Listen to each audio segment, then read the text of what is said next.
begin this second session titled Dealing with Attachment. In this weekend retreat, in this compassion practice, the foundation for this are these 4 qualities that we'll be looking at this weekend, called the 4 immeasurables. Loving kindness we covered in the last session. In the next session, we'll look at compassion. And then tomorrow morning, we'll look at the last 2 qualities of empathetic joy and equanimity in the first session. This session, we're going to be looking at how to deal with attachment, what's called the near enemy of loving kindness. In the last session today, how to deal with anger. And then building on that foundation, the 4 immeasurables, tomorrow, we'll be looking at this exchanging self with others, how to really exchange or replace the current selfish, self-centered attitude with an attitude of cherishing others. And together with that, this very powerful meditative practice called Tonglen, or giving and taking. And in the last session tomorrow, how to integrate these various compassion practices into daily life. So let's have a look at what we'll be covering in this session. As normal, we'll begin with a meditation and we'll continue the loving kindness practice that we did in the last session. We'll start then with a little short review of some of those points from the last session. Then we'll look at attachment, defining it, what it is, and how it really causes us a lot of problems. And then we'll look at the actual practice. The practice we're going to meditate on in this session is some ways of dealing with attachment. And then after the meditation, we'll be looking at dispelling some misconceptions regarding attachment. And then as per normal, we'll finish with some Q&A. So let's now go back to the practice of loving kindness. And as similar to last session, we'll begin with cultivating loving kindness with ourselves, and then we'll slowly expand out to others. So if you'd like to find a nice, comfortable posture, let's begin.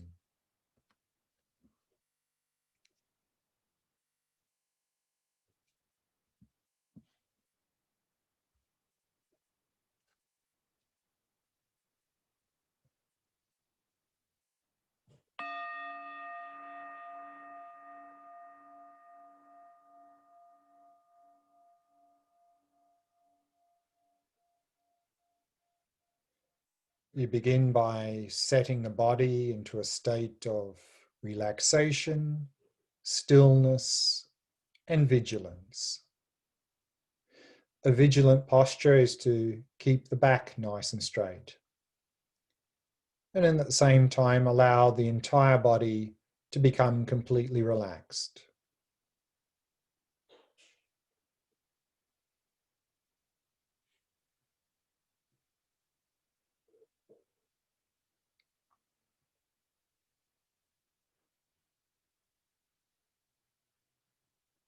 And relaxing more deeply with each out-breath.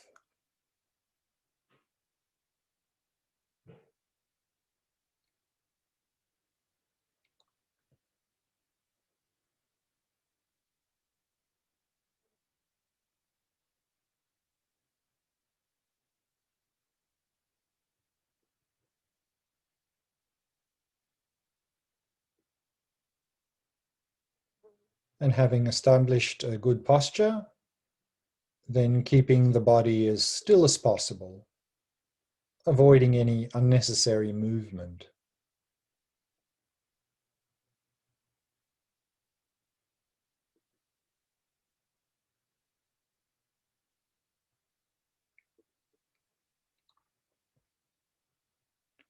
Allowing the breathing to settle into its natural rhythm.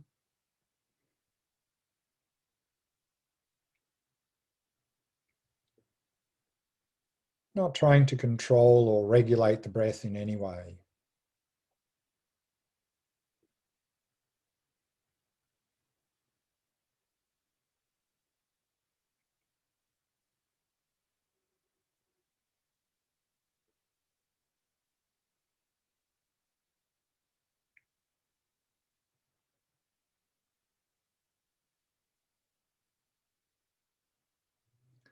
And with each out breath, letting go of any thoughts that may have arisen, simply releasing them.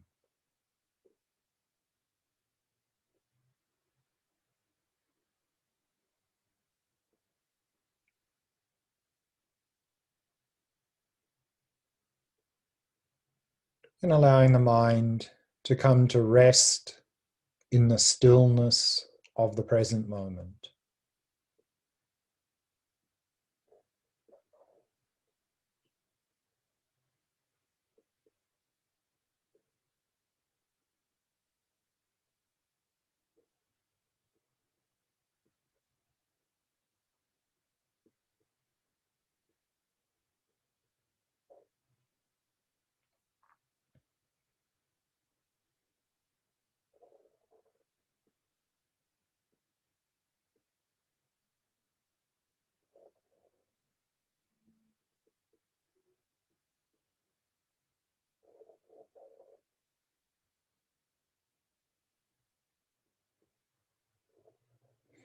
Loving kindness is the wish or aspiration for ourselves and others to have happiness in its causes.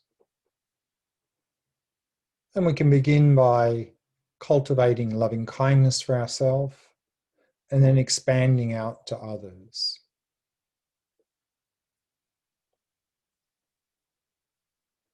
And we can begin by imagining the inner purity of our mind, a level of our mind that is untouched by any of the mental afflictions. To imagine this inner purity of mind in the form of a small, white, radiant sphere of light at the center of our chest, at the level of our heart.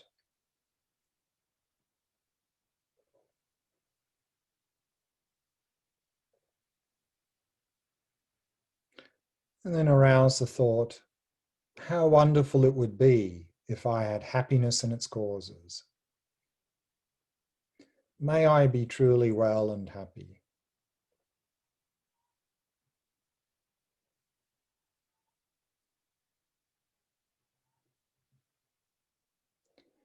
And then with each out-breath, imagine rays of light radiating out from the sphere of light at your heart and filling your entire body and mind, transforming into everything you need to be happy. So with each out-breath, breathe out the light of loving kindness, sending to yourself whatever you need to be happy in the short term and the long term.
And then imagine you've now found that genuine happiness, that inner well-being, and simply rest in that state of inner well-being, of purity of mind.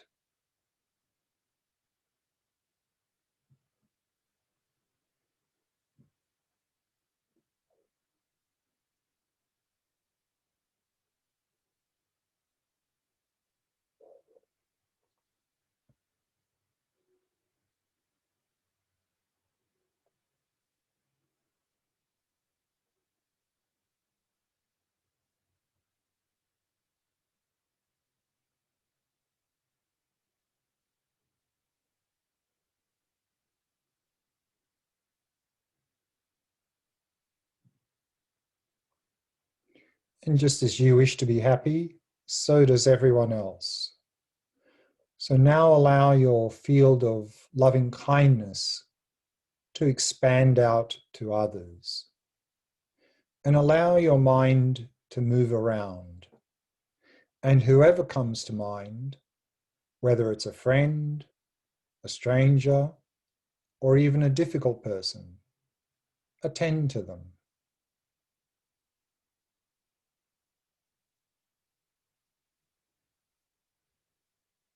May you have happiness in its causes, and may you be truly well and happy.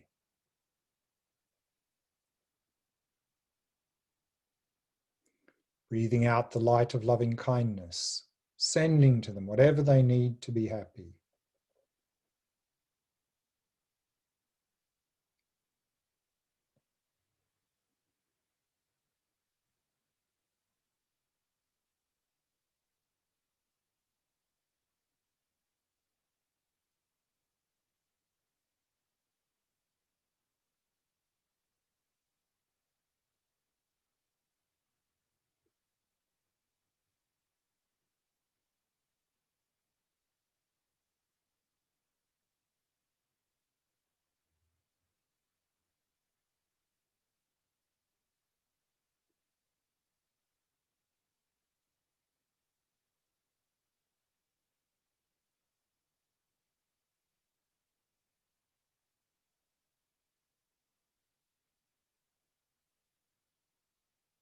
And then imagine they've now found that genuine happiness, that inner well-being.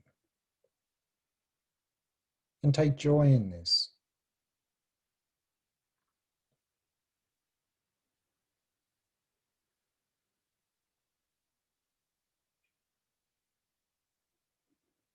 And allow your mind to continue to move around.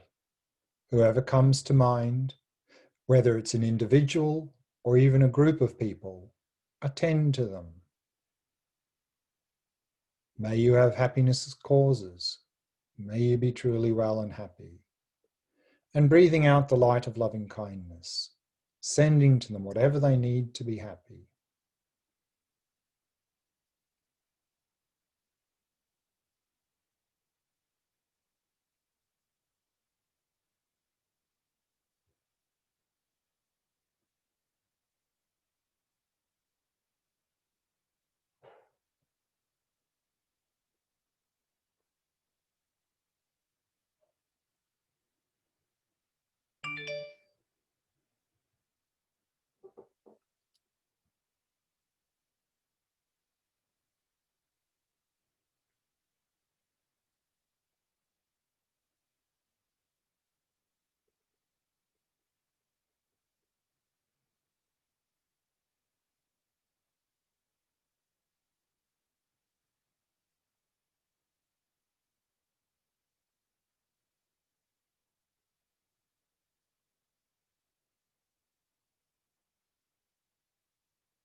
No matter how much light is sent out, it is sent out from an inexhaustible source that is in no way depleted.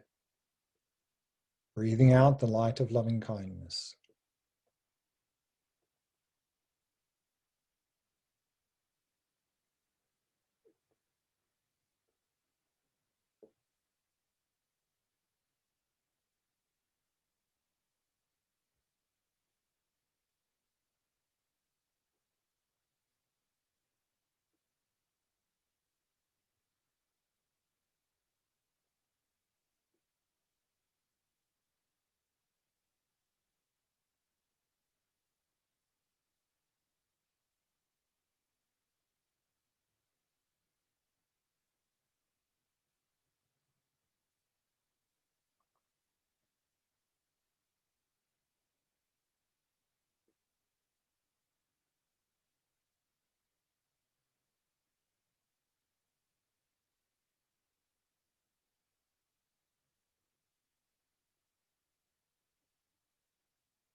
And then releasing all appearances and allowing the mind to come to rest. Resting in that inner purity of mind, inner well-being, which is in the nature of loving kindness.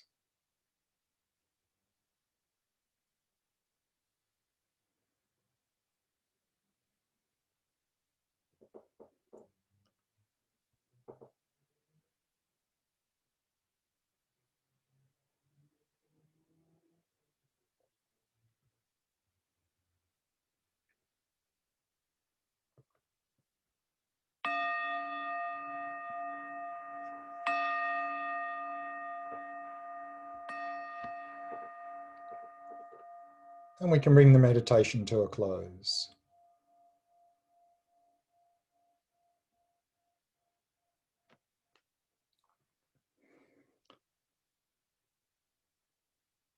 Let's begin with a short review of a few of the main points from the last session.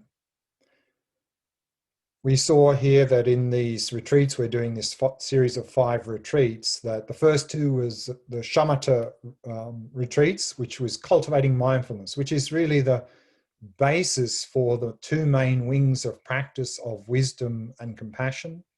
The wisdom wing is often referred to using the Sanskrit term vipassana or the Pali term vipassana. And both of those terms mean insight, because in vipassana, the vi prefix means higher or superior, and passana or passana means to see. So literally higher seeing, seeing beyond.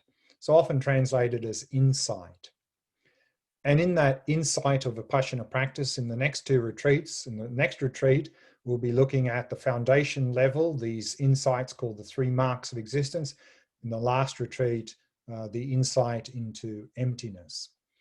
Here in the compassion wing of practice, we are focusing in this retreat mainly on these 4 immeasurables, which is the foundation for the compassion wing of practice. We see the 4 immeasurables listed here. These are 4 qualities that we are cultivating towards immeasurable living beings. The one we looked at in the last session, loving kindness. May all living beings have happiness in its causes. The next session, the compassion, which is may all living beings be free of suffering and its causes. And then tomorrow morning, we'll be looking at the last 2 qualities of empathetic joy and equanimity. And so with loving kindness, we saw there that the original Sanskrit term is Maitri, the Pali term is Metta, and they are defined simply as the wish or aspiration for ourselves and others to have happiness in its causes. So what we saw here was that loving kindness is not really an emotion, it's rather an aspiration, it's a wish. As we saw in one of the questions in the last session, that in Buddhist psychology, the emphasis is really placed on what is really driving our surface display, our emotions and so forth. That's the important thing, rather than the actual verbal and emotional displays.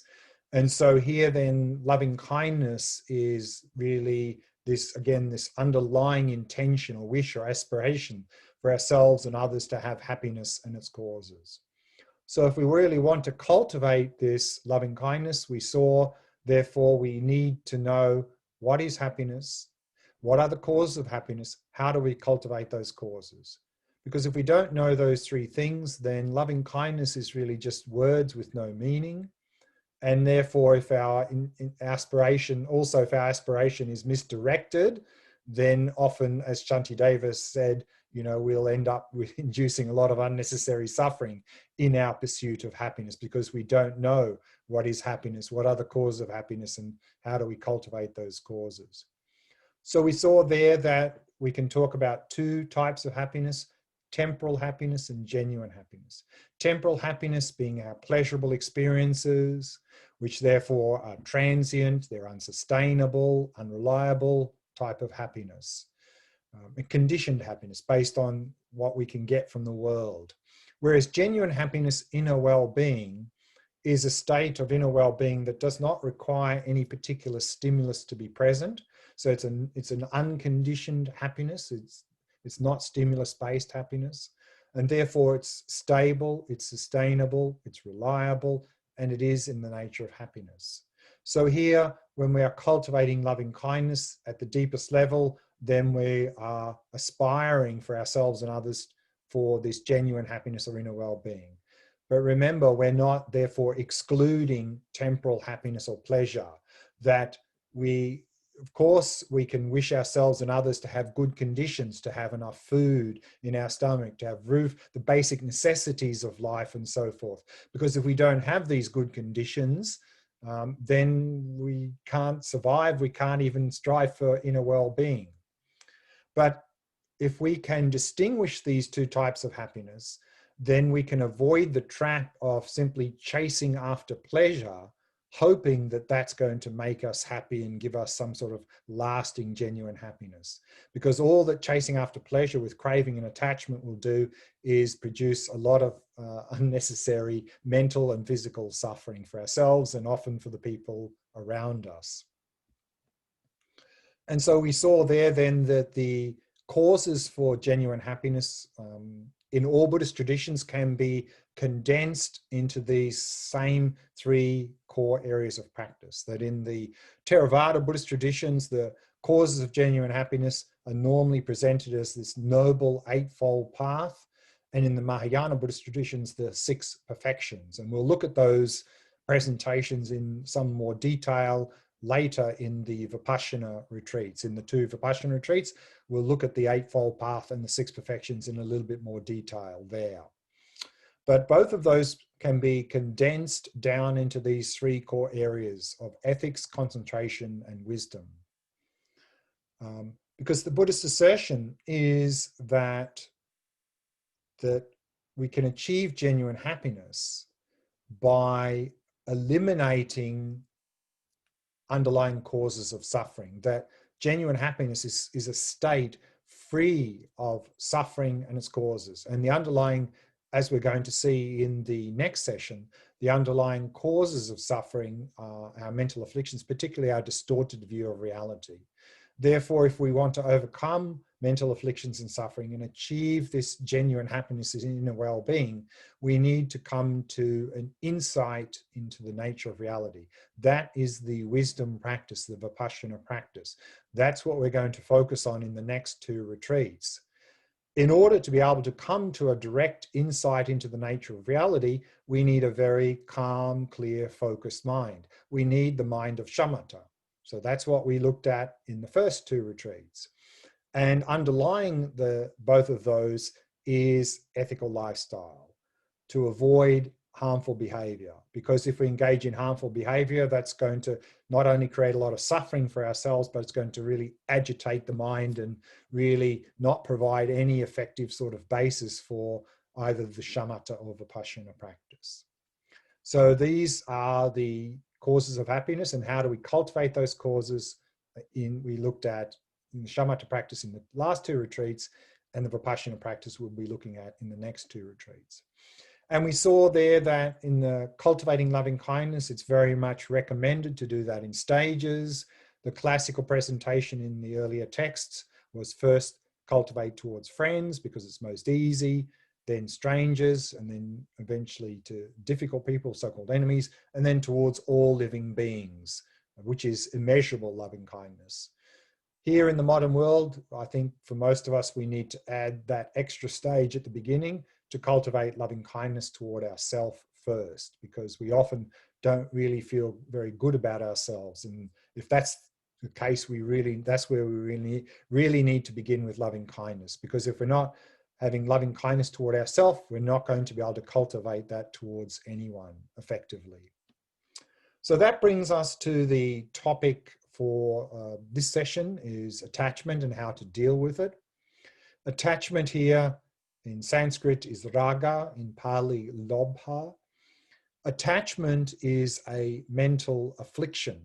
In Sanskrit, the word is klesha.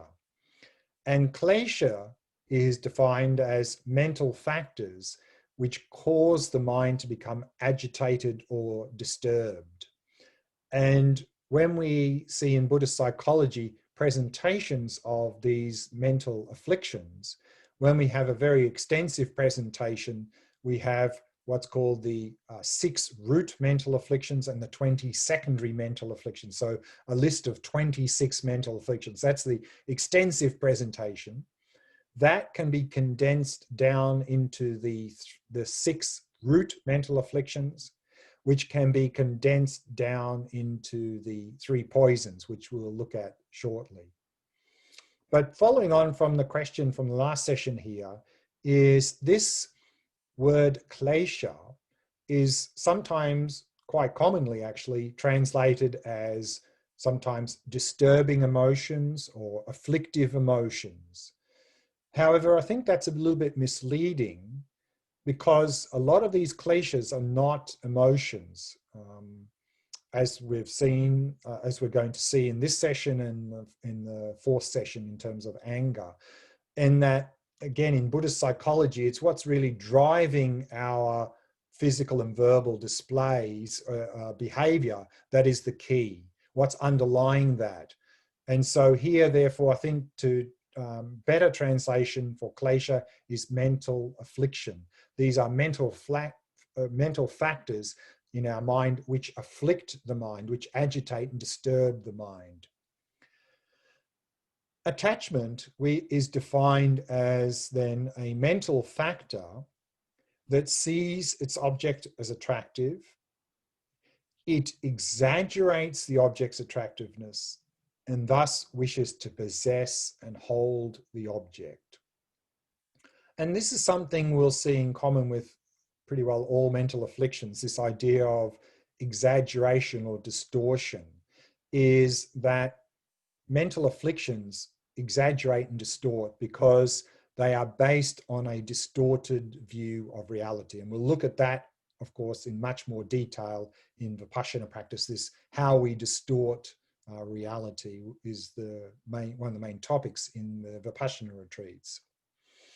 So why does attachment want to possess and hold the object? Because attachment sees or believes that object is the source of our happiness.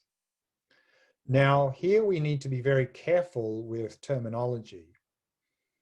And the question here is desire the same as attachment? Because in the texts, we talk about we need to eliminate attachment. And so sometimes the word desire is used, and then people hear things like, oh, you need to eliminate all desires. But we need to be very careful when we hear that, because this word desire, even in the texts, can have at least two different meanings, and it can be used in 2 different ways. Sometimes it's used as being synonymous with craving and attachment, desire meaning craving and attachment.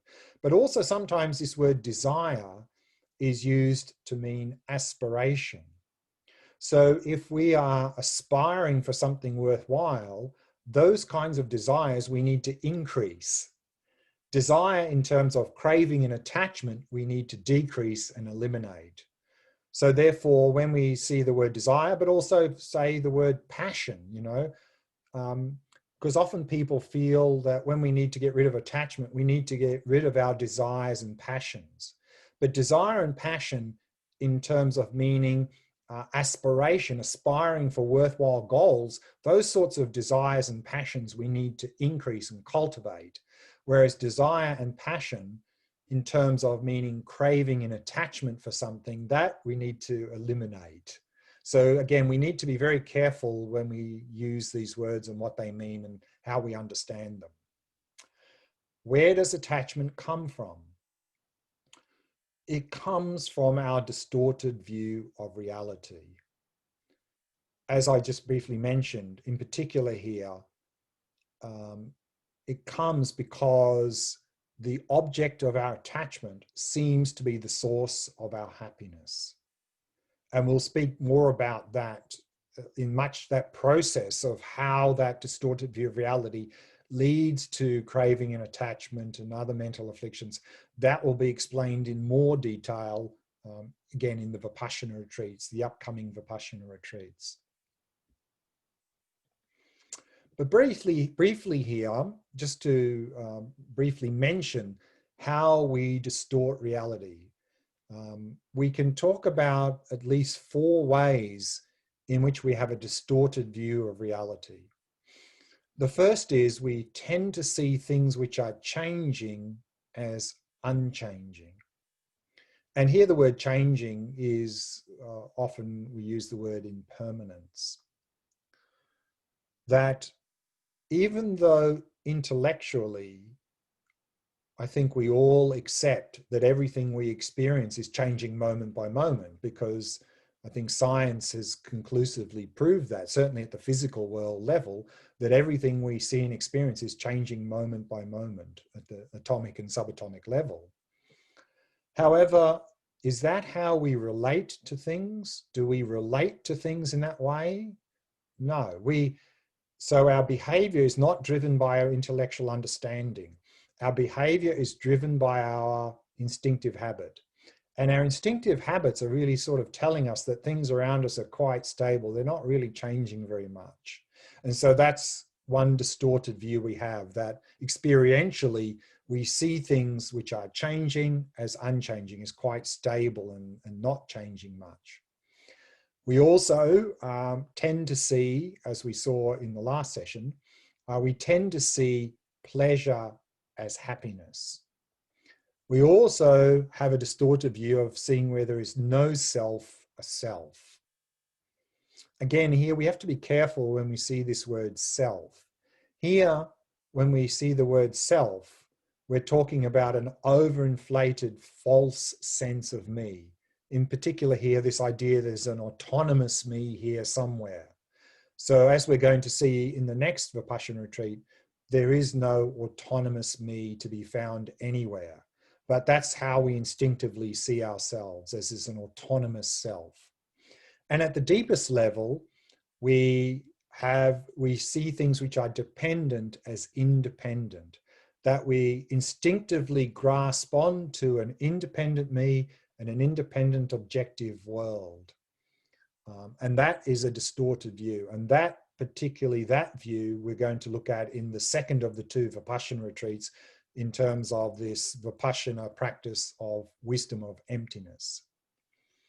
And so therefore, in terms of these mental afflictions, we said that they can all be condensed down into the 3 main core mental afflictions.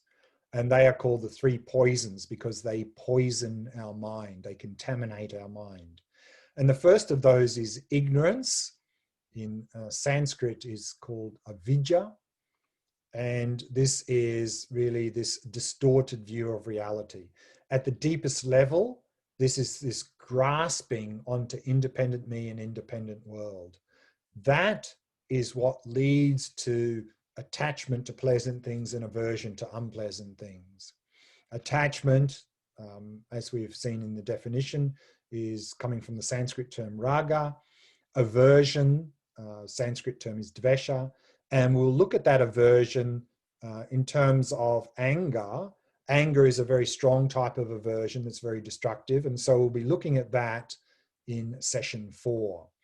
And again, the process of how our distorted view of reality leads to attachment and aversion is a topic that we're going to look at in quite some detail in the context of Vipassana retreats, up and coming Vipassana retreats.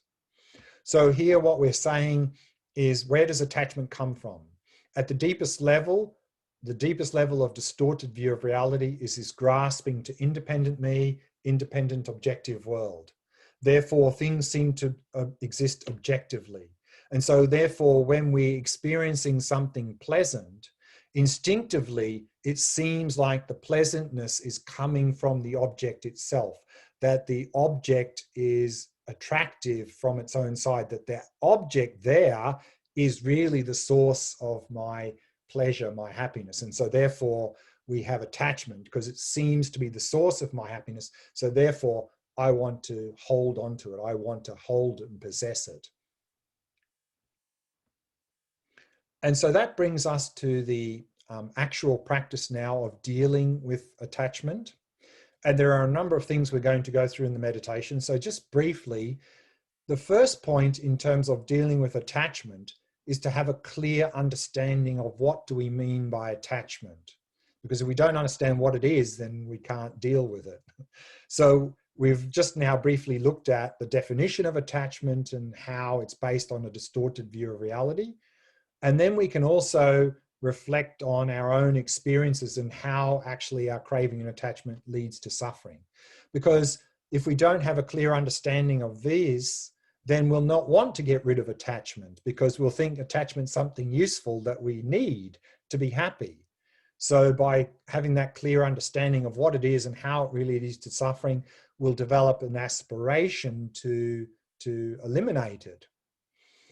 The second point, I think, which is also very important, is to cultivate this view of genuine happiness that we've briefly touched on in the first session, and we'll continue to touch on in the coming sessions as well. And that is this idea now to shift the idea that the source of my happiness is coming from out there to that the source of happiness is within my own mind. Because if we don't make that shift, then of course the natural product of having pleasurable experiences will be attachment. Because if we believe the source of happiness is out there, then I need to get more of those things out there that seem to make me happy. And so therefore attachment will naturally follow. Whereas if we can shift that worldview and really appreciate the underlying source of our happiness is not out there to be found, it's within our own mind, then it'll be easier to let go of attachment. And then when actually attachment is arising, the very first thing that is important to be able to deal with attachment is to have mindfulness. That's why shamatha practice is very important for dealing with attachment, for dealing with all mental afflictions. Because if we don't have mindfulness, if we haven't cultivated that through shamatha practice, then some mental affliction like craving and attachment will come, and we won't notice it until it's already got control of our mind. And then we're sort of out of control. It's very hard to deal with it once it's already got control of our mind. About the only thing we can do there is to get out of that situation before we say and do things that we're going to regret. So the key is to catch attachment before it takes control of our mind. So we have a little window of opportunity from when attachment first arises until attachment has got hold of our mind. That window of opportunity may be very brief. It may be only a second or two. And if we haven't improved our mindfulness through shamatha practice, it's going to be very difficult to take advantage of that window of opportunity. If we've cultivated more mindfulness through shamatha practice, then we can take advantage of that window of opportunity. We can notice attachment as it's arising, and we can see it. And therefore we won't identify with it because we'll be observing it. And if we can observe attachment and not get caught up in it, then actually it has no power over us, because attachment from its own side has no power to harm us. It only has power if we give it power by identifying with it, following it, or trying to suppress it. And also, if attachment is arising and we are observing that attachment as it's arising, then we're no longer focusing on the thing that's feeding the attachment. So there's nothing feeding the attachment, because now we're focusing directly on the attachment itself. So the attachment can't go anywhere. This attachment will simply dissipate by itself. So therefore, we don't need to fight with attachment. Unfortunately, that's what we often do now with mental afflictions such as attachment. When they come up, either we get caught up and follow them, or if we try to suppress them, we try and fight with them. But that's just like throwing petrol on the fire. It just makes them more intense. So we don't need to fight with the mental afflictions. All we need to do is step back and watch. If we can step back and watch the attachment as it's arising, we're free of it. We don't need to do anything. It will simply dissipate by itself. Now, in addition to simply observing attachment, we can also do what's called apply antidotes. And there are a number of different antidotes we can apply. Two very common antidotes for attachment. The first one is impermanence. We often see impermanence as the antidote for attachment in the texts. And so impermanence here means, again, seeing that object that is arousing, causing the attachment as changing moment by moment. Because if we can see that object, could be a person in fact, as changing moment by moment, then there's nothing for attachment to grab hold of. So if we can experientially see the object as changing moment by moment, you'll find that the attachment will dissipate. At a deeper level, we can also use the wisdom of emptiness as an antidote. If we are, for example, attachment is arising with respect to an object, then using emptiness, what we can do is we can investigate the object that is causing the attachment and look for the beauty that seems to be there in the object. And we'll come to realize there's no beauty to be found there in the object, that we'll come to see and realize that beauty is in the eye of the beholder. And by realizing this, then there's nothing there, there's no beauty there objectively to grab hold of, and attachment will simply dissipate. Or we could also investigate me, the person who's having this attachment arising. Where is the me that is having this attachment? And when we come to find there's no objective findable me here, that attachment will also dissipate, because the attachment is based on this distorted view of reality, grasping onto independent me, independent objective, independent object. And so if we can release that grasping, then attachment has no basis to arise. So again, if we can release the grasping, we can really see beauty as in the eye of the beholder, and then we can simply enjoy that pleasant experience without the craving and attachment. So those are two common antidotes that we often find. And so this is what we're going to do now in the meditation, is we are going to go through some of these steps here. And so what we can do then is we can practice these steps in meditation to become familiar with them, so that we can then apply them in daily life in terms of how to effectively deal with attachment. So let's do that practice now. So if you'd like to find a nice comfortable posture, let's begin the meditation.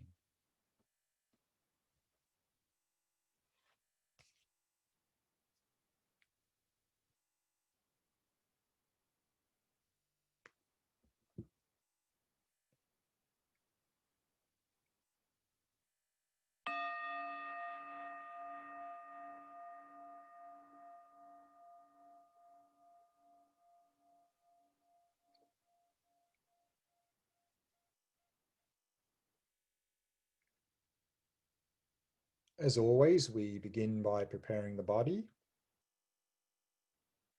So establishing a nice comfortable posture.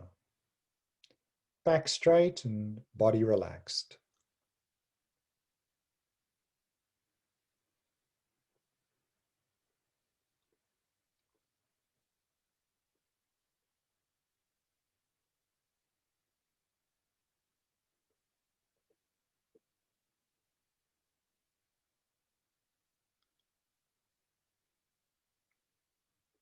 Allowing the breathing to flow naturally and effortlessly.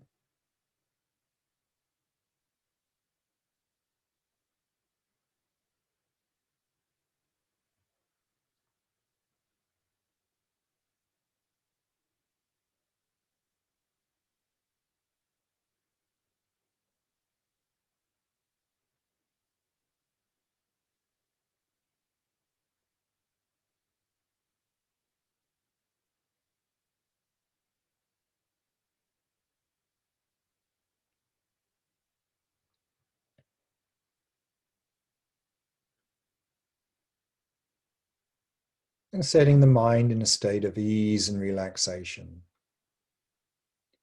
Simply allowing it to come to rest in the present moment, resting in stillness.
Attachment is a mental factor that sees its object as attractive. It exaggerates the object's attractiveness and thus wishes to possess and hold the object. Why? Because attachment believes that object is the source of our happiness. So let's have a look at some ways of dealing with attachment. So first bring to mind a specific person or thing that seems to be crucial to your happiness.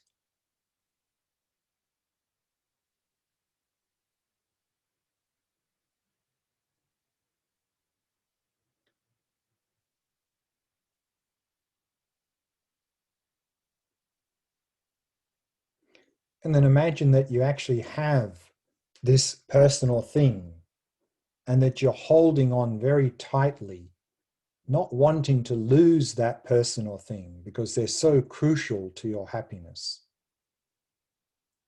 And picture the scene very clearly.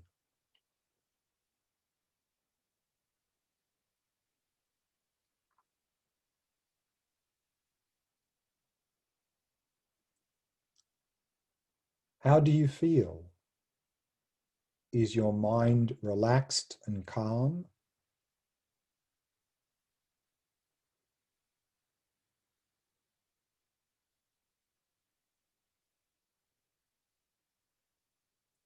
Does that person or thing have the power to bring you the lasting happiness that you seek?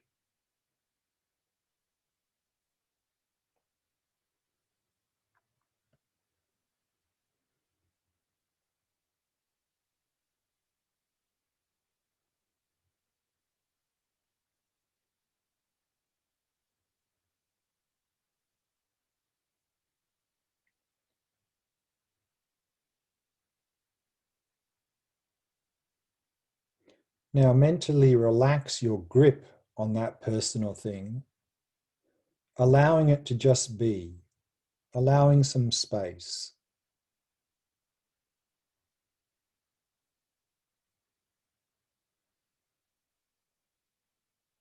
How do you feel? Are you more relaxed and calm?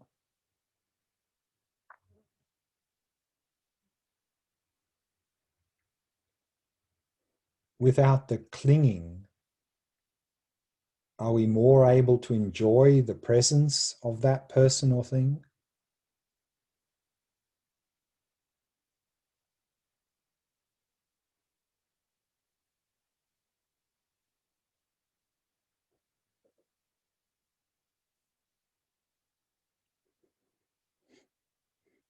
And again, allow some attachment to that person or thing to arise, holding on. Now, instead of focusing on your object of attachment, look directly at the attachment itself.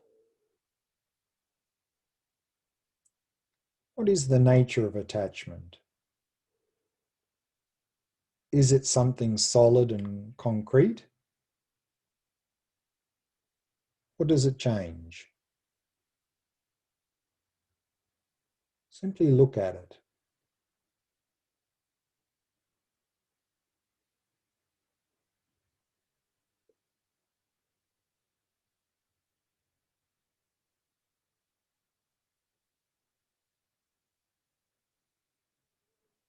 If we look directly at attachment itself in this way, does it have any power over us?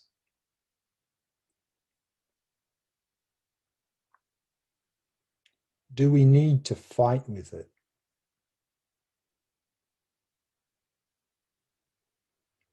Or does it simply dissolve?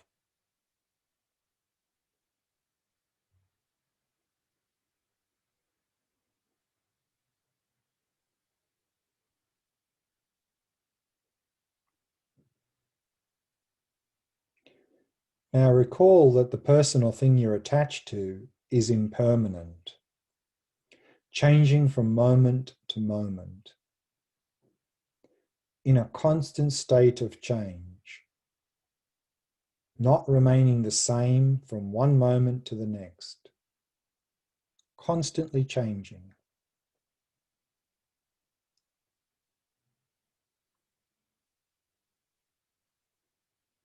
In seeing this, check whether your attachment toward that person or thing remains the same.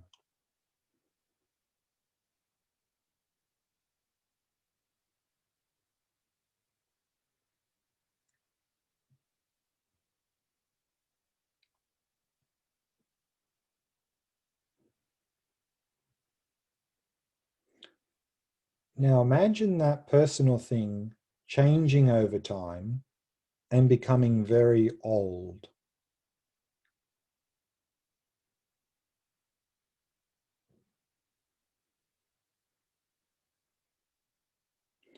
And again, check whether your attachment remains the same.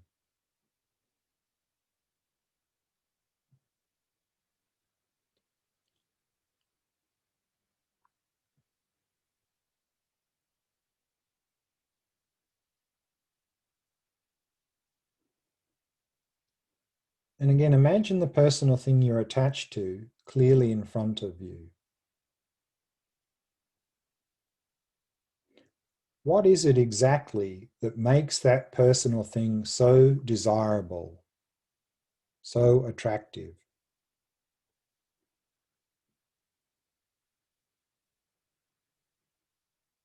So mentally dissect that person or thing and try to find what it is exactly that seems so attractive, so desirable.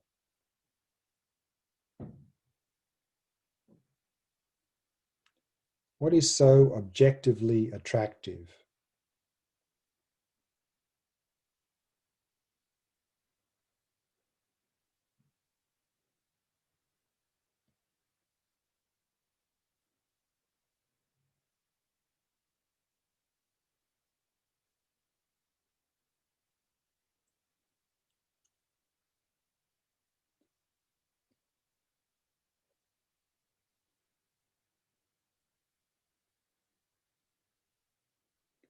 Now try to think of someone who may not see that person or thing as pleasing or attractive.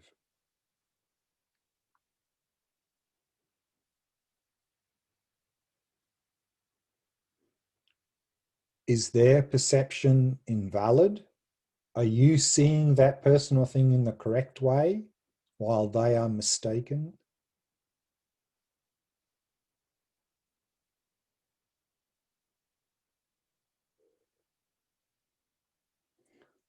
Or is it that due to your own experience, you are correctly labeling that person or thing as pleasing or attractive?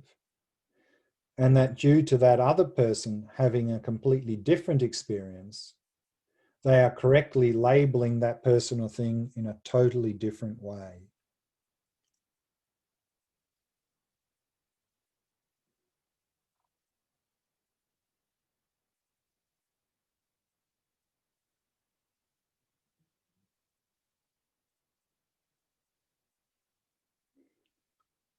And that due to your labeling that person or thing as attractive, are you then going on to seeing that person or thing as inherently attractive, attractive from its own side?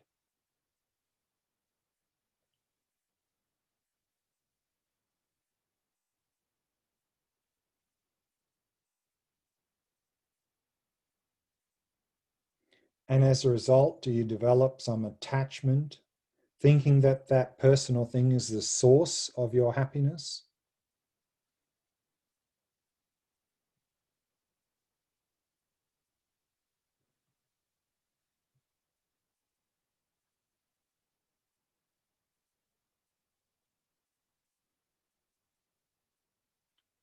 Nothing is inherently one way or another. Beauty is in the eye of the beholder. And by understanding this, then whether it is a relationship with another person or simply eating a piece of delicious chocolate cake, we won't cling to that experience. And as a result, we'll enjoy that experience more fully.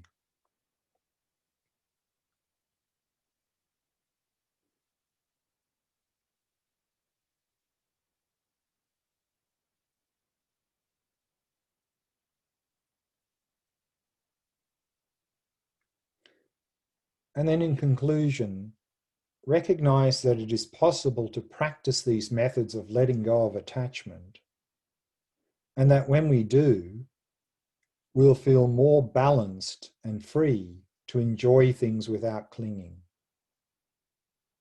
More balanced and free to enjoy and improve our relationships with others. And make a strong determination to do so.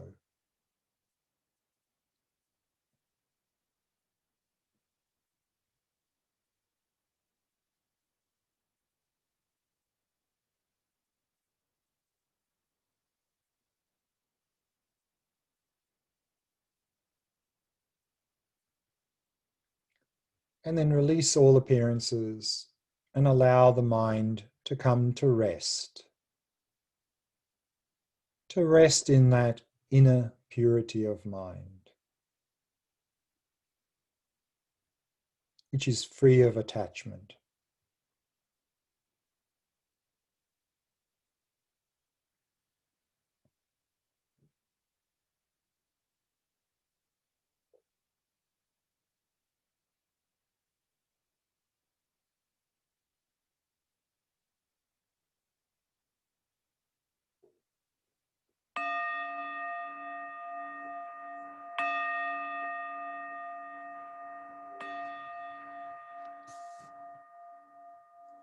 And we can bring the meditation to a close.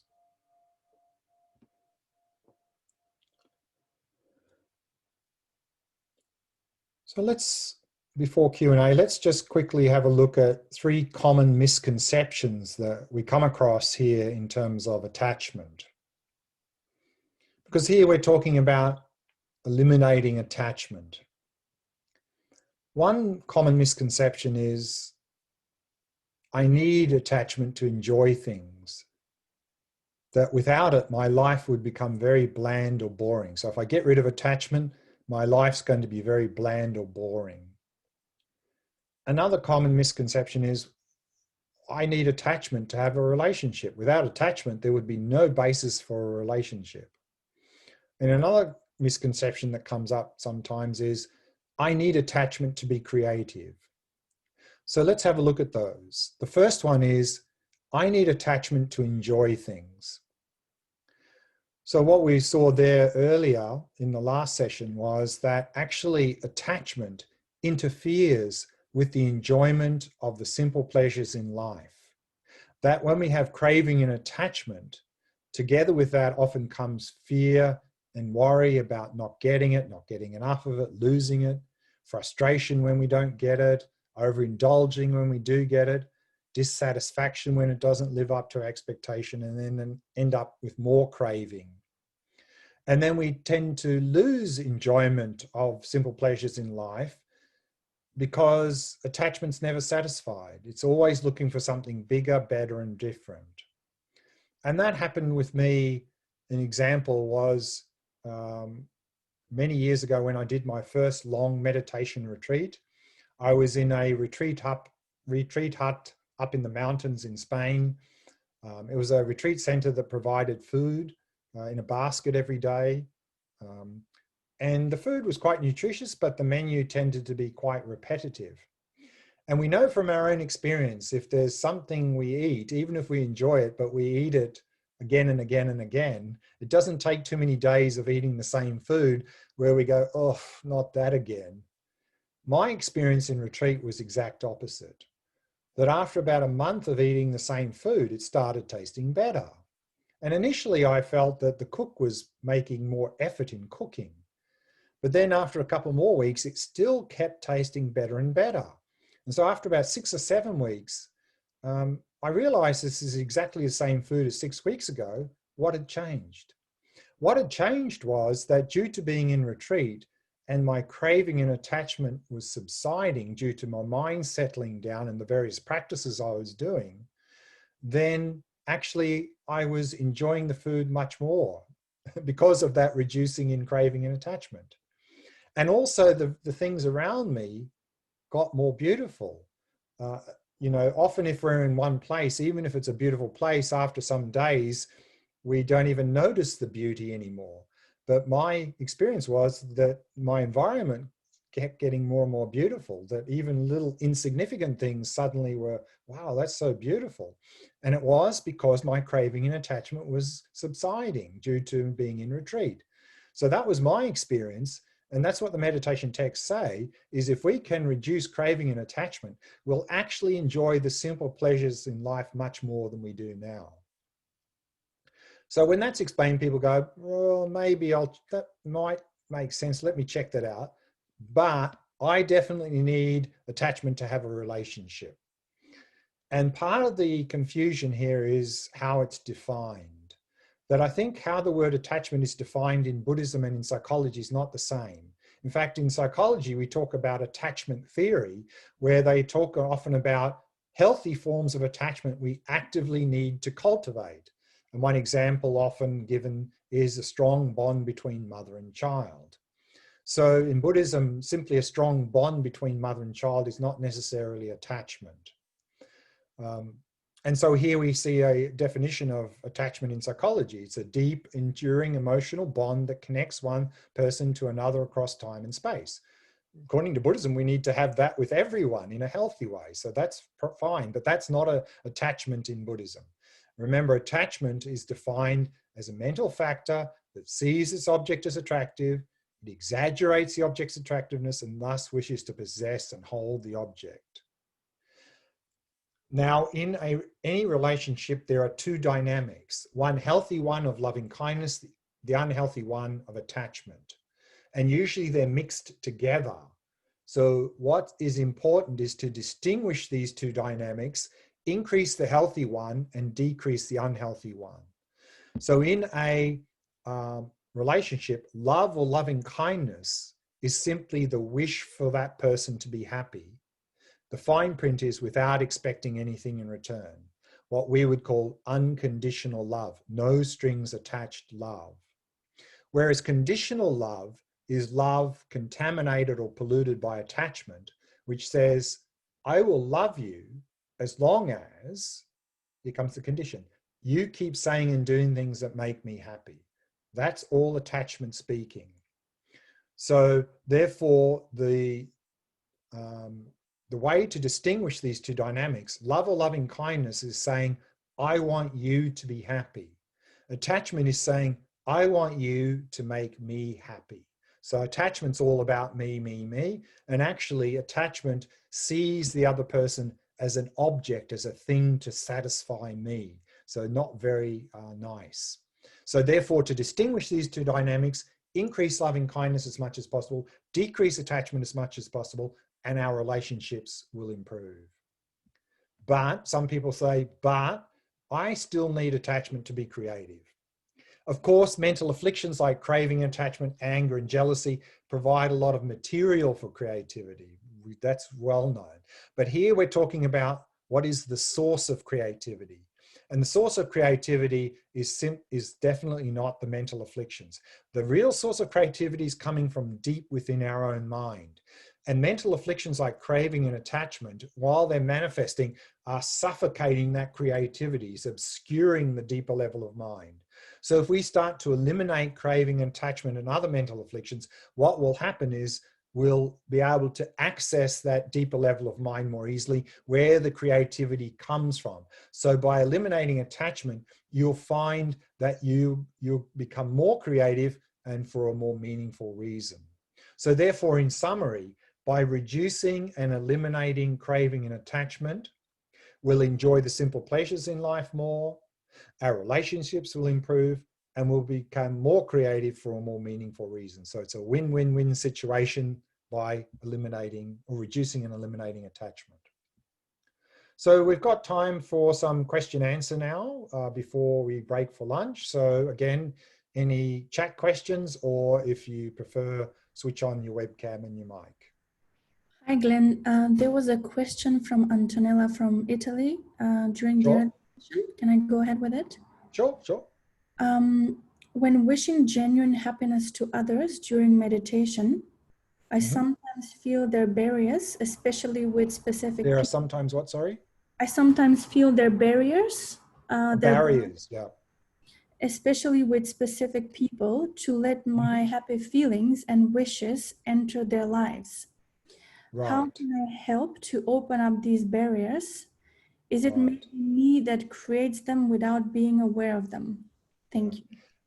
Often the barriers, and that's a topic that we're going to look at in the last session today when we talk about dealing with anger, this idea of cognitive fusion. One of the barriers that comes up with loving kindness and compassion practice is that we tend to wrongly identify people with their emotions, with their behavior and so forth. And so therefore we find that this is particularly sometimes with strangers, but more commonly with people we don't like. We tend to identify with them with their negative habits, their negative emotions, negative behavior. And therefore we create a barrier by seeing people in a distorted way. And therefore it becomes difficult to cultivate loving kindness and compassion for them, because we wrongly see them as, for example, a bad person. They're not deserving of my loving kindness and compassion. But as we're going to see in the last session, technically speaking, there's no such thing as a bad person. There are only people who sometimes do bad things. And so if we have that correct perspective, distinguishing the person from their behavior, therefore we'll find that those barriers that we create will drop away, because we'll see them as a person just like us, who want to be happy, who want to be free of suffering. Just like us, they've got probably lots of mental afflictions which are causing them to behave in maybe unethical ways even, which causing a lot of suffering for themselves and for the people around them. And so if we can see in that way, we can see that we will just naturally have loving kindness and compassion for them, wishing them to be free of those mental afflictions and suffering, wishing them to have happiness, because they're just like us. So yes, in that sense, we often create those barriers because of our distorted view of reality. But that's a topic we'll flesh out a little bit more in more detail in the fourth session today. Okay. And we still got time for one or two more questions. Yes, there's someone raising a hand. Yes, I have a question about fear. Fear. Fear is not listed in the traditional lists of mental afflictions. And no, you won't. Generally, I don't think fear is actually listed as a mental affliction in Buddhism. But of course, I mean, we can talk about fear. But I think it would probably come under we talk about all mental afflictions really coming under the three poisons. that, and particularly fear, I think, is really coming under the sort of aversion, or actually it can come under attachment as well, that a fear can be a manifestation of those mental afflictions, of either attachment in terms of fearing that we won't get that, or we fear that we'll lose that person or thing, or aversion. If it's something unpleasant, we're having aversion, then the fear will be the emotional manifestation of maybe encountering that unpleasant thing. So again, I think fear is more the surface emotion that manifests as a result of these underlying dynamics of attachment and aversion, of wanting the pleasant and pushing away the unpleasant. That these two dynamics will lead to all sorts of emotions coming up, and one of those I think will be fear, of course. But fear itself, I think you won't find in the mental afflictions. If I can quickly add on this note, in the text also sometimes they talk about like wholesome fear, like fear. Wholesome fear? Like, yeah. So again, so this is again, I think goes back to the question from the earlier session, was that in Buddhism, it's not so much the emotional expression that's important, it's what's driving that. So what is driving, if it's reality based, i.e. I'm walking across the road and there's a big truck coming, then maybe a reality based fear of that truck killing me will help us to get out of the way. So that's a reality based fear that is useful, wholesome. But often then a lot of our fears are not reality based, and they're coming from these distorted views of reality, and in addition coming from these driving forces of attachment and aversion. And those sorts of fears, not based in reality, generally are not helpful. They tend to paralyze us, and they tend to overwhelm us, and they often unfortunately lead to responses to situations which not only don't resolve the situation, but actually create more problems in the situation. Whereas a fear that is based in reality will help in difficult situations. And on in a similar way, could attachment for, say, liberation or spiritual teachers could be helpful? Not really, no. Again, what will happen is that craving and attachment is polluting our aspiration for liberation, our aspiration to follow a teacher. They are healthy, they need to increase. But soon as craving and attachment comes in, that will pollute and corrupt it. So again, what we will find in many of our aspirations for worthwhile things, the attachment will be at some level polluting or corrupting it. So therefore, to distinguish those two elements, to increase the healthy one, the aspiration for enlightenment or aspiration for liberation or the aspiration to follow a teacher, and then let go of the attachment. Because in those situations, attachment, it's all about me. Whereas the aspiration is about whatever the object is, the liberation, following the teacher or so forth. That's healthy. That's reality-based. Attachment is not reality-based, and all it will do, it will torpedo our aspirations. It will sidetrack them.